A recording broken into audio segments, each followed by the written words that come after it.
Hi guys, welcome to my YouTube channel where I show you Russia from the inside. Today we have a very educative video. We're going to talk about Russian literature. Russian literature is considered to be the greatest literature in the world, and I have no doubt in it. But today we're going to look down into the Russian educative system, how Russian people read to learn, to analyze and to understand Russian literature, and what's their attitude towards it. Let's get started. All our Russian school programs are based on Russian literature. We have Russian literature lessons from the very first years. Children should read the novels at home and then they discuss it with a teacher during the lesson. Should it be like this? Yes, of course. Is it like this? No, never. Children don't read books actually before lessons.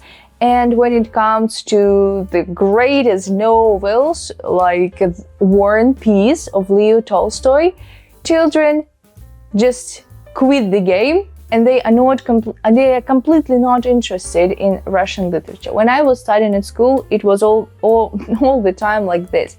No matter the fact that I read a lot of books myself, I did not read Russian literature because at school they didn't force us to read, first of all, and secondly, before the lesson you could just read a brief description of the book, what was it about, like the plot, the main characters, and you will say something during the lesson and you will get your mark in the end.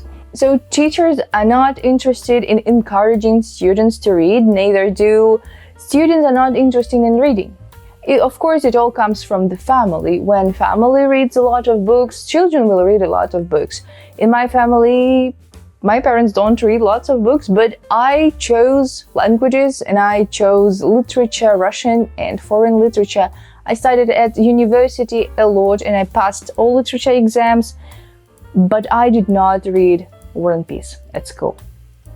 Maybe it sounds not professional, I know, but I started it like 4 times and I've never finished it.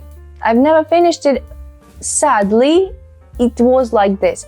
Because when I was 17 years old, it was too much for me. I did not understand the philosophy of the book. So it was really hard for me to do one. But now as an adult, I look back to the past and I try to remember the books we read at school and we didn't read at school. With my husband recently we reread Bulgakov's Master and Margarita, and it was so interesting. We were reading alone and we were discussing in our way, and it was amazing. It's the best book we've read together. We had so many discussions in the evenings, at night. It's amazing. This is what books are meant for. But it's very sad that at school I didn't have a chance to enjoy the reading. But anyway, no matter the fact, today I'm going to show you some of the greatest Russian books and authors that we studied at school. So I hope you will enjoy it, and let's get down to it. The first book comes from the greatest Russian writer Alexander Pushkin, Eugene, Onegin.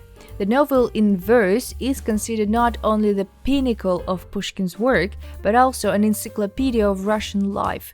The author paints a picture of a life on the provincial estate and the village way of life around Petersburg and Old Moscow. Young Onegin comes to the village from the capital. He's bored, wants to somehow entertain himself, but finds himself in the abyss of real dramas. A neighbor's daughter confesses her love to him, and because of her sister, another neighbor challenges Onegin to a duel. The second book is Mikhail Lermontov's Герой нашего времени. Lermontov is considered the second poet of Russia after Pushkin. He is valuable for the abundance of beautiful poems and poems in the style of Romanticism, with the opposition of good and evil, high and low, freedom and bondage.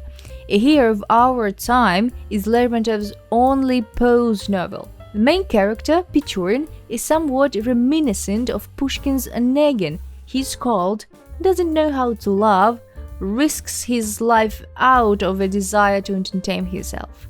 The novel consists of several chapters that describe individual episodes of Pechorin's life. At the same time, first we read about the hero from the third person, and then Lermontov points his optics closer and closer to his hero. At the end, there is a confession in the first person. Nikolai Gogol «Мертвые души» or «Dead Souls». Gogol himself called this work a poem, however, it is written in prose. The form speaks about the poem in its ancient meaning here. The hero's adventures through several repetitive circles of hell, as well as lengthy lyrical digression about Russia and Russians.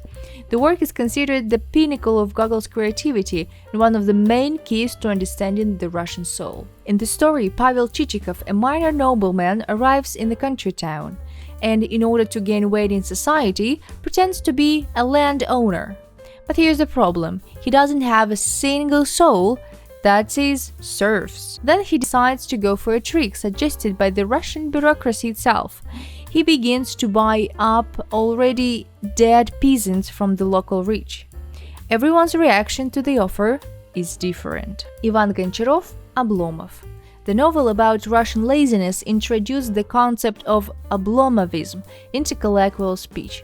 Goncharov's hero, Ilya Oblomov, does nothing but lie down. He is a noble man with an estate, which means he does not need to serve or work. A faithful servant does everything for him, as well as the antipode character, the active Andrei Stoltz. The only moment in his life when Oblomov briefly comes out of his dreamy dream is falling in love. However, will he be able to bring the matter to marriage? Interestingly, the author does not take sides, neither the lazy Oblomov nor the rationalist Stoltz. Leo Tolstoy, War and Peace. It's Tolstoy opus magnum, a 4-volume epic novel known all over the world.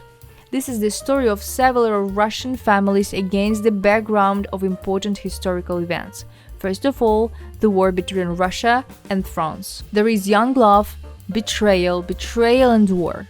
Tolstoy speaks on behalf of many different characters, including Napoleon himself, and they all turn out to be incredibly deep and colorful. For those who cannot master the novel at all, we recommend watching the Soviet film adaptation directed by Sergei Bondarchuk, which won an Oscar. And the last book in my list is Fyodor Dostoevsky's Crime and Punishment. Poor student Rodion Raskolnikov is barely making ends meet and is forced to borrow money from an old, interest-bearing woman.